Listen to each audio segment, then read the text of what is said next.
welcome back. It's Creative Redundancy back again, the one known as CR. Update on these tomato plants that were transplanted into the ground. Example of the watering for this one plant with 1 liter of water. The mulch is helping on the more sunny and hotter days. Trying to avoid blossom and rot from inconsistent watering.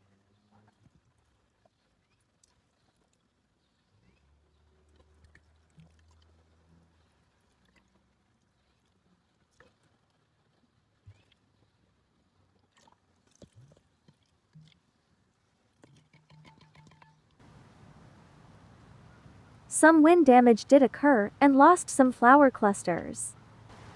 The tomato plants are doing well and have many clusters of yellow flowers forming. The pollinators like bees are helping out. Pruning to allow airflow in and supporting the growth as needed. The spiders are helping as well. Take care, everyone.